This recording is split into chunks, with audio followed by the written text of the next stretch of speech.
Yes, hello. Magandang araw sa lahat.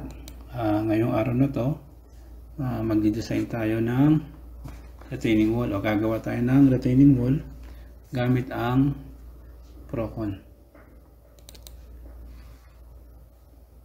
Ang gamit kong Procon is 5.0. Bali, idea lang sa Procon. Itong Procon, ginagamit din ng mga iba dun sa pagdi-design ng mga structural at saka concrete design. Ginagamit din nila to, pero para sa akin itong Procon maganda tong gamitin dun sa mga pagka may mga design ka at gusto mong magkaroon ng alternative na yung meron kang kumbaga supporting design dun sa una mong ginawa, pwede mong gamitin to.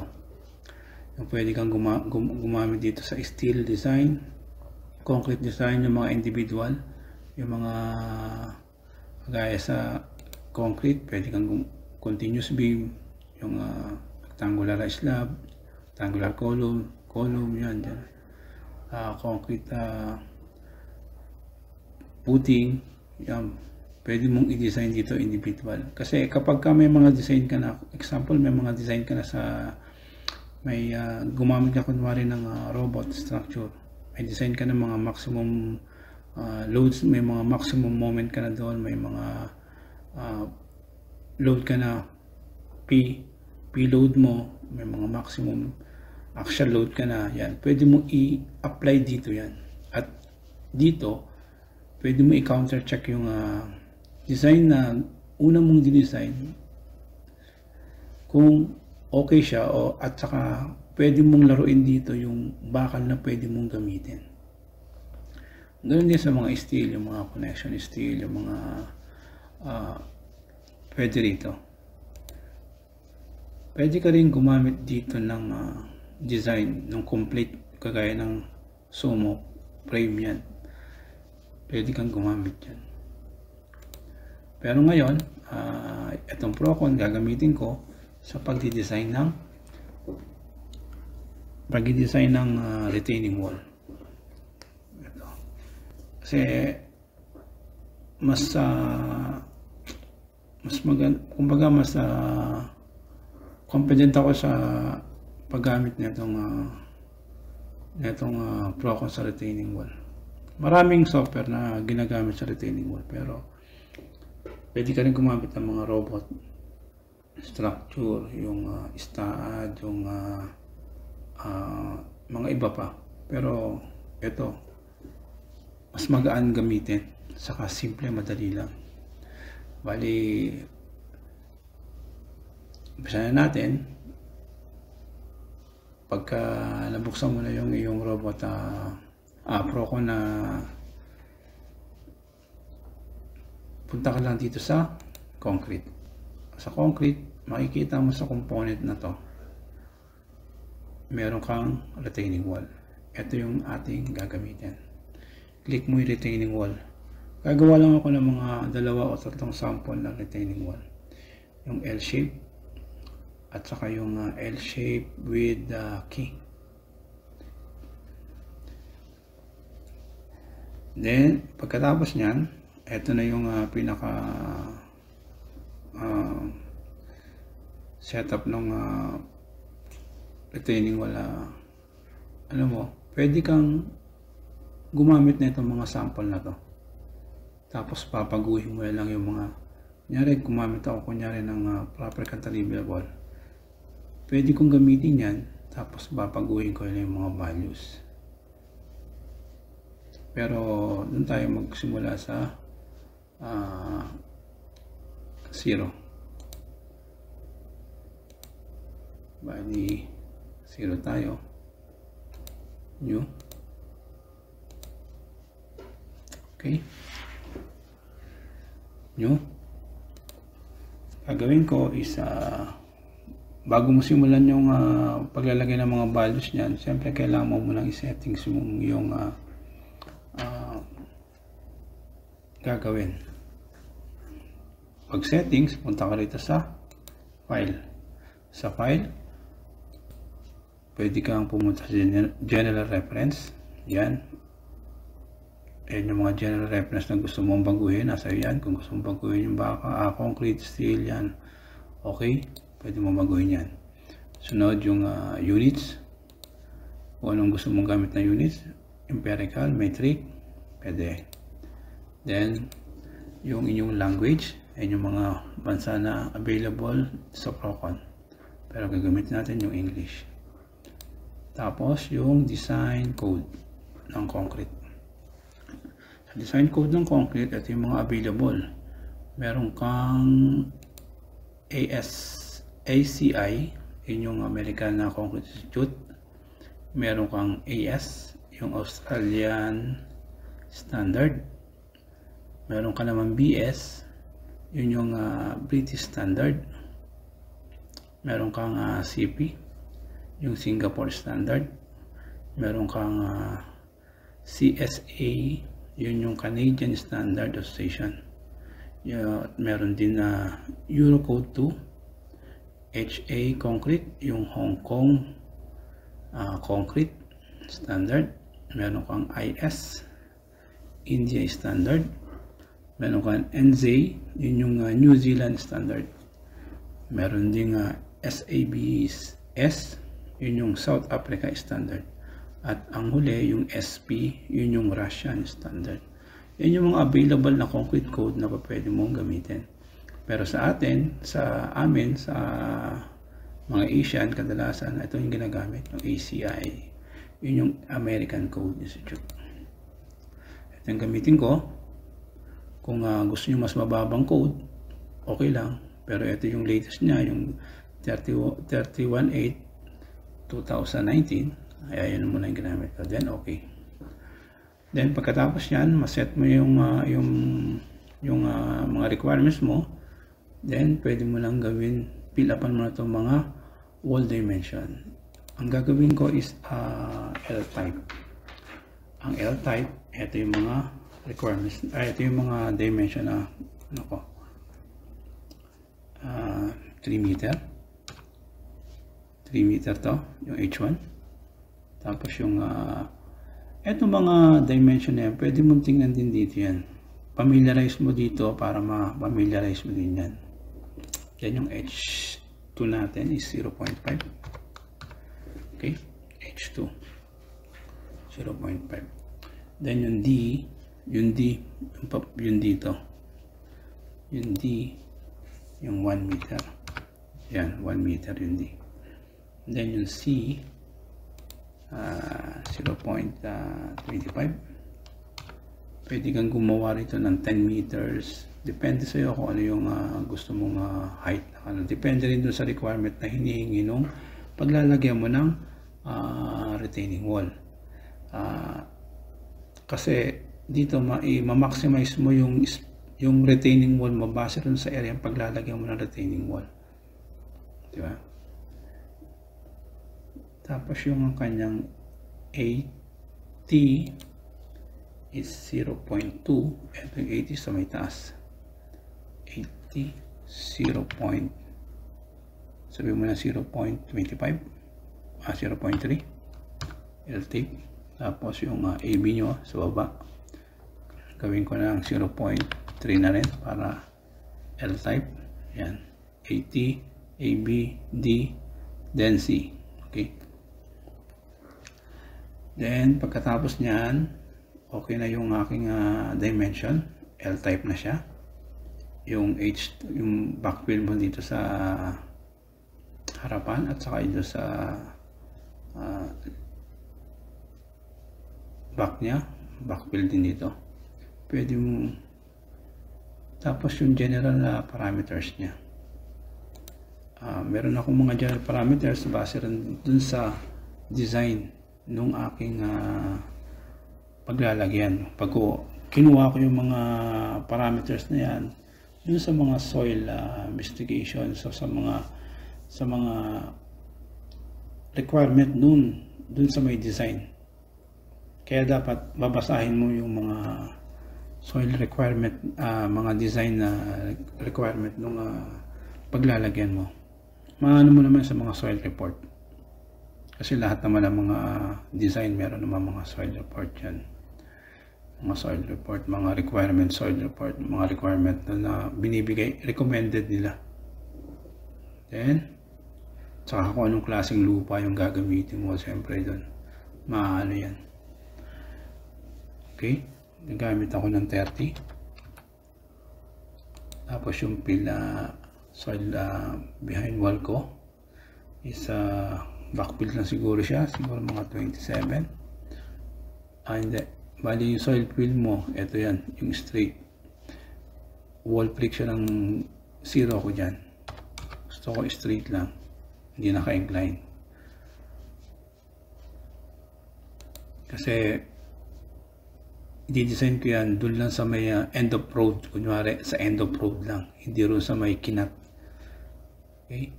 Tapos yung wall friction ko is friction wall ko is 27 dahil backfill lang yan. Then yung ating concrete density is 24.5. Gagamit lang ako 24. Mas mababa, mas mataas ang chance ang mas matibay, siyempre. Yung soil density is 20.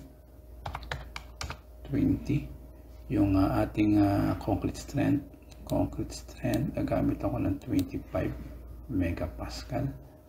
Tapos ang ating steel yield is 410 megapascal. Pagkatapos niyan, dito naman tayo sa design parameter. Yung overturning natin is 1.5. Kadalasan na ginagamit yan, 1.5 din yung slip. Okay? Yung ating dead load ultimate is 1.4. Yung live load natin is 1.6. Gamit yan. Yung ating bearing capacity pressure. Bearing capacity pressure natin dito is 200. 250, depende dun sa design. Sa design na recommended ng soil. Investigation, yung mga nag-investigate ng soil. Meron naman certificate yan kapag may mga certificate, may pinapasa, may approve din naman yan. Then, soil porosity is 0.5. 0.5 tayo dyan. 0.5. Then ating dead load factor, slide and overturning, gawin natin 0.9 or 1. Pwedeng 1, pwedeng 0.9 na lang. Then yung concrete cover natin sa wall, 50 mm. Tapos dun sa may base, 50. Pero kadalasan yung standard naman kasi ginagamit is 75 pagka surface is nakatikit na sa lupa. Kadalasan yan 75. Pero gamit muna tayo ng 50. Okay. After nyan, lagyan natin ng title. Gawa natin ng title na retaining wall. Retaining wall number 1, or depende kung anong gusto mong lagay pangalan, kung anong klaseng retaining wall yan. Kung mayroon kang seismic analysis requirement, pwedeng i-click mo to. Kung wala, okay lang din. Then ako meron akong use defined design value. Meron akong design value meron akong active pressure at saka passive pressure. Ang active ko is 0.3.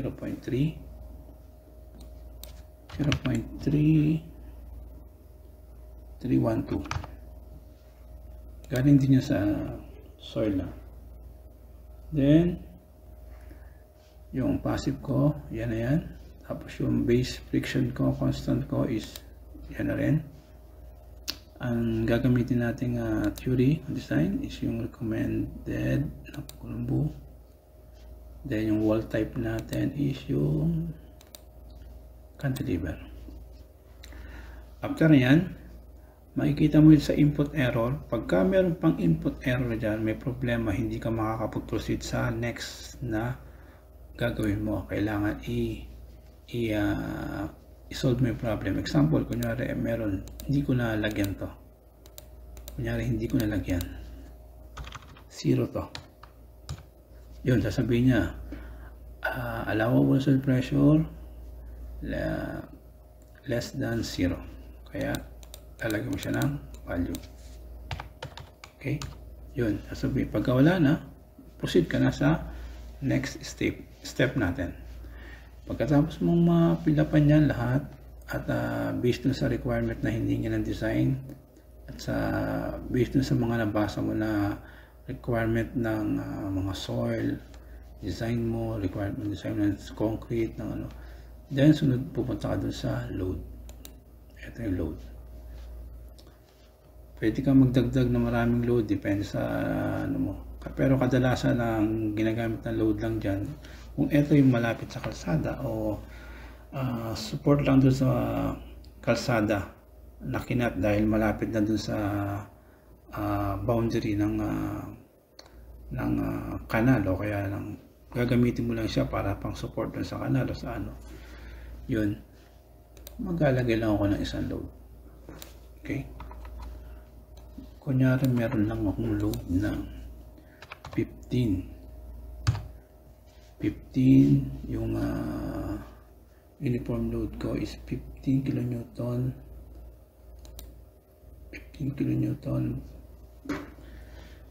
square meter. Okay, sa display mo pwede mong i-display lahat. Okay, nasa yan. Then after nyan,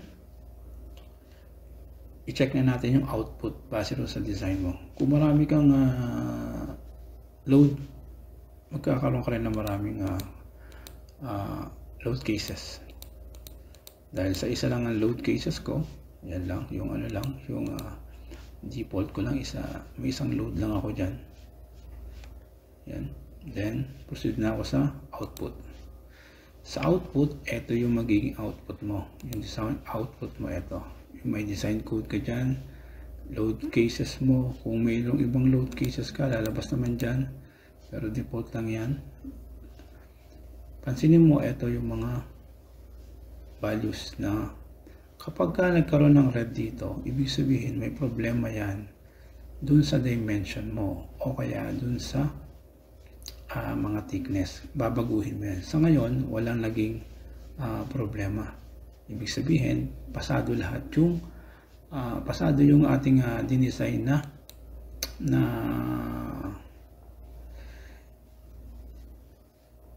section, no? Then tapos na, ito yung summary of design result mo. Maximum wall base back, tapos yung base front maximum, yan. Standard steel mo, yan.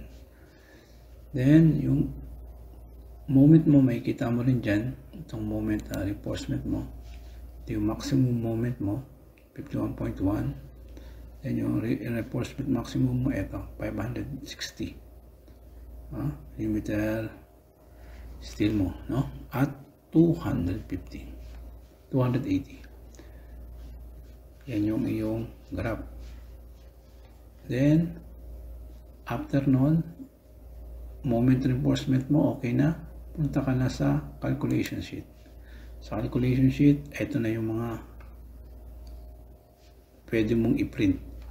Pwede mo siyang i-print. Etong template na to, pwede mong baguhin yan. Gusto mo. Pati yung mga title niya, pwede mong baguhin yan. Then, pwede mong ilagay yung anong gusto mong output. Lagay mong output ng reinforcement. Lagay mo lahat. Walang problema. Nasa yan din. Okay mo lang yan. Lalabas na dun sa baba yan. Okay? Yan. Still yan. Then, after nun, tingnan natin yung bending schedule mo. Sa bending schedule, pwede kang mag-generate na, pwede mo i-generate to para ma-print mo siya at magkaroon ka ng may pasa mo rin sa gagawa ng bar bending schedule, or pwede mo siyang baguhin. Kunyari, babaguhin natin, gagawin kong 14 mm to. Gawin kong 14 at 160 at 150. Yan. Kunyari, ito yung gagamitin kong copy lang natin to. Okay, then paste. Habang kinaka-copy paste ko yan, nagbabago din dito. Tapos papansin mo tong rebar entered na. Kapag ka nagpula yan, ibig sabihin yung binago kong bakal hindi siya required doon sa ibig sabihin fail, bagsak siya. Kaya i-adjust mo yan. Depende yan sa'yo kung anong 14, lahat ng 16, pwedeng lahat ng 16 siguro. Gawin ko lahat 14. Okay? Sa ngayon, wala pang pumabagsak. Okay? Ibig sabihin, pwedeng 14.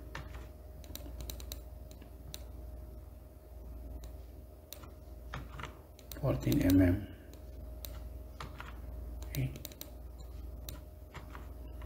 Okay. Yung ating bench stress 2.5, yung ating cover yan 50 back saka 50 sa bottom.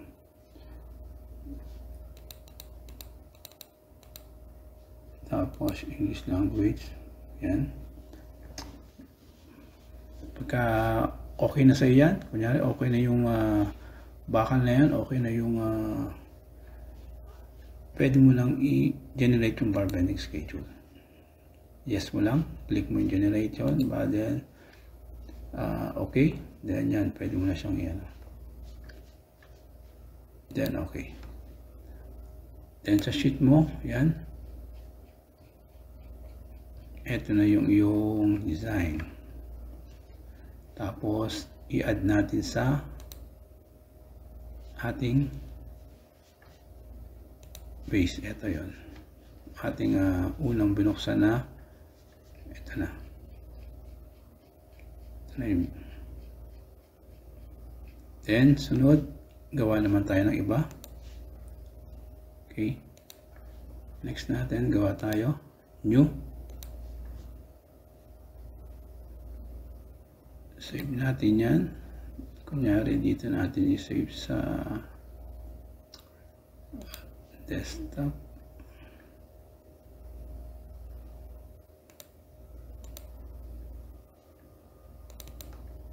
Dito tayo sa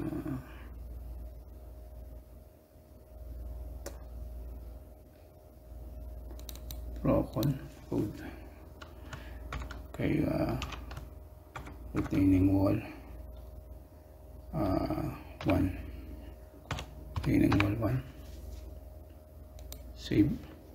Okay.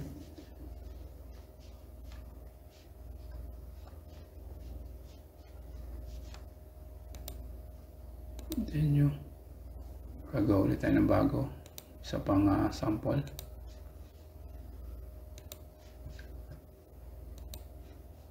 New. Okay. Ganun ulit. Pansin mo, marami itong input error. Ibig sabihin, ito yung mga hindi pa nalalagyan ng mga data. Gawa naman tayo ng L-shape na mayroong key. Pwede ka nang gumamit dito at cantilevers. Pero gawa tayo ng 0 input neto, 0 siya, lalagyan natin. Gamit tayo ng H. Bali, ito L-shape. Meron tayong 4 meter. Yung H niya is 0.5, H2 sa baba. Ito 0.5 yung backfill niya. Then yung H3, wala tayong H3. Yung D niya tayo is 1.3. Bali L-shape ang gagawin natin na merong key. Then 0.3 yung ating F 0.3, yun sa baba, yung pinaka key 0.3, yung key dip XF is 1.3. yan, mula sa dito sa 0, yun yung layo ng key. Then yung 80 dito, yung sa wall, top ng wall 0.3. yan kasi mapapamiliarize mo yan dito sa mga to, sa mga sample na to. Tingnan mo lang to kung ano yung mga yung pattern niya, yung pinaka code niya kung saan nakalagay. Then yung AB, yung thickness dito sa baba, sa wall, thickness wall ng puting saka wall na 0.3 para L shape. Okay, then yung X, wala tayong X. Yung X dito yan, pwede mong ibaba to. Kunyari ibaba natin ng 0.3 up, naka-incline pala siya sa X. Yan o, pero 0, ayoko ng 0 natin yan para L shape. Okay, kadalasan yan pag ganyan L shape, ang talo dyan sa overturning, matic na overturning ang ano yan. Then sa general parameter natin, ganun pa rin, base na sa data na una natin, 30, yung field slope natin. Okay, field slope natin is 0 para straight, tapos yung ating friction is 27 sa wall. Concrete natin is 24 or 24.5, pero 24 gagamit natin, or yung iba ginagamit 25. Yung soil density natin is 20. Depende yan dun sa design na binigay ng requirement ng nag-investigate na soil. Then ang ating concrete compressive strength is 25. Ang ating steel is 410. After nun, yung design parameter natin ng overturning 1.5. Then 1.5 ulit yung sliding. Yung ultimate dead load natin is 1.4. Live loads 1.6. Yung pressure ng bearing pressure natin is 200 or 250. Gawin natin 200 kasi 200 yung ginamit kanina. And yung solution natin is 0.5. Then yung dead load factor sliding natin is 1. Gawin tayo ng 1. Okay, wala na siyang error, okay na. Then dito tayo sa define, gaya ng ginamit natin dito. Yung active pressure natin is 0.308. Ganun yung passive, ganun pa rin. Yung base friction constant nya, ganun pa rin yan. Then yung ating theory, cantilever, yan, ganyan lang kadali. Uunahin natin. Kung ito gusto mo, kunyari kadalasan ang backfill naman hindi naman talaga totally nandun sa dulo ng pwede mong ibaba yan dito 0.3. yung H3 kunyari baba mo ng 0.3, yan, depende yun, depende yun sa gusto mo, yung backfill mo. Kadalasan 0.3 kasi dun sa mga kadalasan mga bandang kalsada yung mga backfill 0.3 para doon sa pedestrian, kadalasan yan. Okay, kaya 0.5 yan, ganyan. Pero sa ngayon dun ako sa pinakamataas, 0. Okay, tapos na yung ating ma-input yung mga requirements natin, ganun din yung mga data natin. Then punta tayo sa load. Okay, lagyan natin ng water, deform. Then sabihin na natin ang load natin is 20.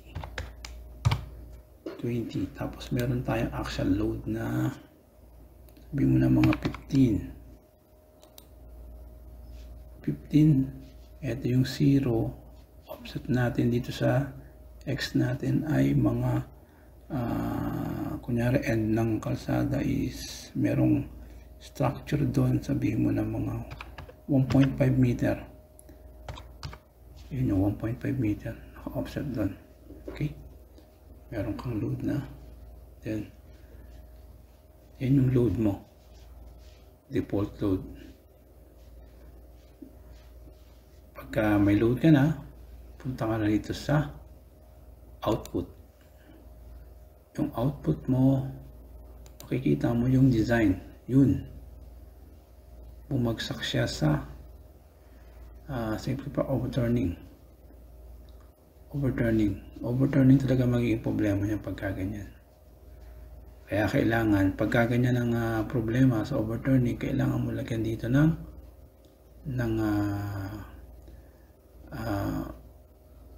putting.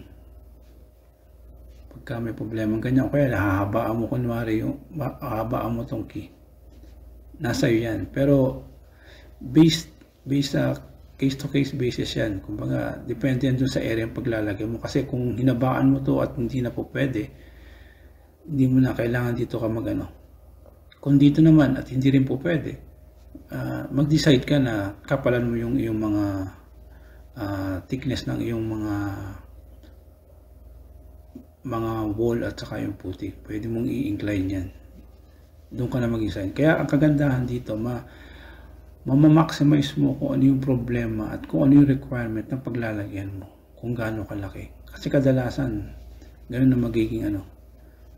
Pero example na free ako dito, maglalagay ako dito ng putting. Dadagdagan natin. Babalik ko sa input.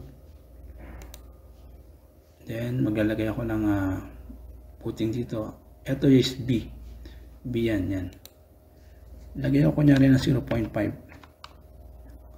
Tingnan natin yun. Ngayon yung key mo, mula dito 0, ayun yung 1.3. Kaya pagka dinagdag mo yung 0.5 sa 1.3, magiging 1.8 yung key. Sabihin mo ng 1.8 yan. Hindi. 1.8, 1.3 lang. 1.8. Okay? 1.8. And sa dulo pa rin yung key. Then, check natin yung output. Yun. Pasok na siya. Ibig sabihin wala nang overturning. Pasok na yung ating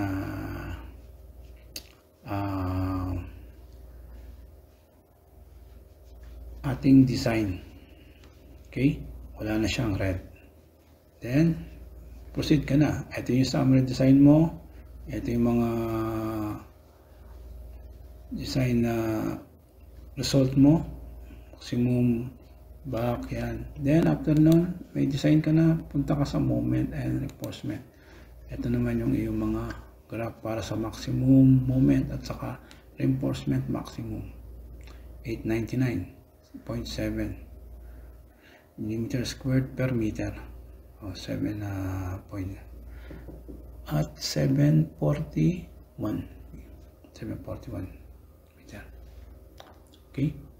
0.71 meter yan. Then, pagkatapos nyan, ipunta tayo sa calculation sheet. Ayan yung calculation sheet natin.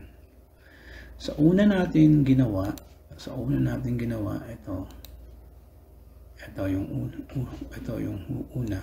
Idadagdag natin ngayon yung ating yung pangalawang design, no? Para maidagdag yan,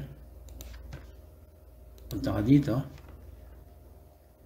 output muna, naka-click na lahat, okay na lahat, selected na.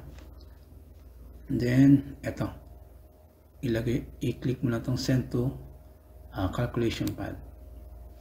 Then, punta ka sa calculation pad natin, doon sa mapapansin mo, ito yung una nating design, sunod, ito yung pangalawa nating design. Okay? Dalawa na. Kung meron ka pang ibang design, pwede mo idagdag dyan, yan. Sama-sama yan dyan. Okay? Yan. Then, bar bending schedule. Sa bar bending schedule, pwede mong baguhin to. Nasa iyo na yan. Basta ang magiging reference mo lang, etong value ng entered mo is hindi magiging pula. Kunyari, pinago ko yung front bar. Ginawa ko mga 12 mm. Pasok pa rin siya. 12 mm. Pasok pa rin. Front bar. Masyado mahina yung front bar yan. Dapat sa back. Baguhin ko yung back. 16. Pwede. Kunyari, binago ko itong isa. Back. Gawin kong 16. Okay. Yun. Nagpula siya. Ibig sabihin, 20 at 150 ang pinakamaliit na requirement nito. Pinakamaliit na. Pwede mo nang taasan yan 25 o kaya 22. Yan. Pero yung bababa ka na 16, hindi na. Yan. Yun yung idea. Pagka nagkakaroon ng red, may problema dito sa value na nilagay mo dito sa iyong bar bending schedule. Then, pagkatapos niyan, pag okay na lahat yan, generate mo lang yan. Okay, yes. Meron ka na ngayong bar bending schedule na pwede mong ibigay dun sa iyong gagawa o sa site o sa magpapabricate. Yun. Meron na tayong dalawang design. Bali, ganyan lang kasimple pagka gagamit ka ng Procon. Kaya magandang gamitin itong Procon. Meron din mga iba pang mga software na pwedeng gamitin sa retaining wall. Ano yung mga iba pang software na pwedeng gamitin sa retaining wall? Etong ASDEP. Etong ASDEP, meron siyang ASDEP retaining wall. Yan. Etong ASDEP retaining wall, pwede kang gumamit niyan. ASDEP retaining wall. Then, sa Bentley. Sa Bentley, meron talaga yan sa istaad.